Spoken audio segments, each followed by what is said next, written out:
welcome back to another episode of Just Call Me Josie. Now today's video is all about items in my makeup collection that I would never ever declutter. Now some of these items I want to keep around in my collection because they are holy grail and I cannot do my makeup quite right without them. And then I also have some other reasons for wanting to keep some stuff around, so let's jump straight into this video. Now first up we have the original Naked palette, and I'm sure you can guess the reason why I'm going to hold on to this one. I was actually debating whether or not I should let this go, and I was pretty close to not keeping it around, but that was of course before the bomb dropped that this one was going to be discontinued. And now all of a sudden I see this palette in a completely new light, and I am definitely going to hold on to it for dear life. I'm sure a lot of you have purchased this palette as well, so what are your thoughts on it? Have you already decluttered it from your collection? Are you going to keep it around? Do let me know in the comments. Next up I have this palette from Color Drain. This is the Queen of Hearts palette, and I have mentioned in the past that this is my all-time favorite palette. So of course for that reason I would definitely keep it around. I would be rather stupid if I didn't. But also I did receive this one as a gift for Christmas one year, so it also holds some sentimental value for myself. So here we have two of the shades swatched just purely dry. They are absolutely insane in my opinion. One of the best metallic eyeshadows you can find on the market. And yeah, they're just absolutely stunning. This is another palette that I would never come to think of decluttering. I did receive this one as a birthday gift from my dear brother. And let's take a look at the inside. This is, by the way, the Suiva Caramel Melange. It's just a really warm, delicious palette, and these types of shades are right up my alley. I adore this pop of orange in here, and this metallic is almost up to par with the Queen of Hearts. So that is the Suiva shade at the top. Not bad at all. And these palettes are actually quite affordable as well, so if you're looking for high quality but you're on a budget, I highly suggest you check out these Suiva palettes. This is another gem that I would never ever let go of. This is the Hourglass Ambient Lighting Powder, and I have mine in the shade Diffuse Light. Now first of all I had to search high and low and hunt this sucker down because this one was not available in Sweden at that time. So it's quite hard for me to get my hands on it. For those reasons I want to keep it close. And also this is the only powder that I have tried up to this date that doesn't make my under eyes look drier than they already are and don't make them sort of look aged and crinkly and wrinkly. So for me this was definitely worth the price tag, but if you're someone that can make other powders work for you, then I wouldn't suggest picking this one up. But if you're like myself, we haven't found a single powder that doesn't dry you out, then this one might be worth checking out. Or at least looking at one of the mini sizes if you can get a hold of that.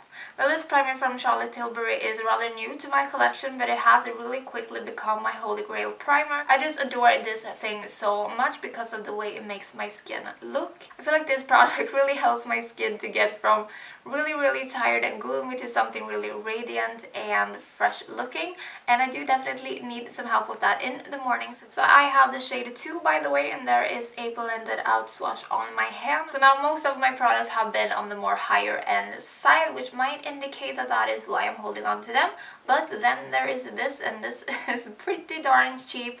And I am never letting go of this because this is my holy grail foundation. I've found nothing that works this well. I usually struggle a lot with foundations. They either look really sort of dry and flaky and cakey on my skin, or they separate. I don't even know, my foundation tends to do a lot of weird things on my face throughout the day, but this one doesn't move. It stays exactly the same way as when I put it on, and it looks beautiful all throughout the day. So I think I once again managed to not even tell you guys what this is. This is of course the Wet n Wild Photo Focus Foundation. Okay, so here we have a liquid lipstick from Ofra, and this represents all of my Ofra lipsticks. This is, by the way, Miami Fever, and it took me such a long time before I ended up trying these ones out.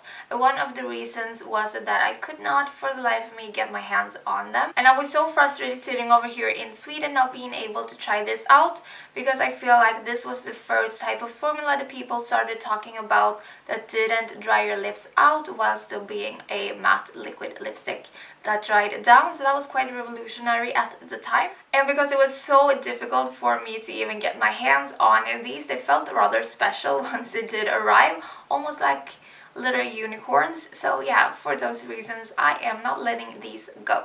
Here we have a really underrated product that I don't really hear anyone talking about. This is the NYX Dose of Dew Face Gloss is the actual name. I have a little swatch of the NYX one right here next to the Charlotte Tilbury, and they are a little bit similar. I feel like the NYX one is more of that just dewy glossy look, whereas I would say the Charlotte Tilbury one is a bit more just all over glowy.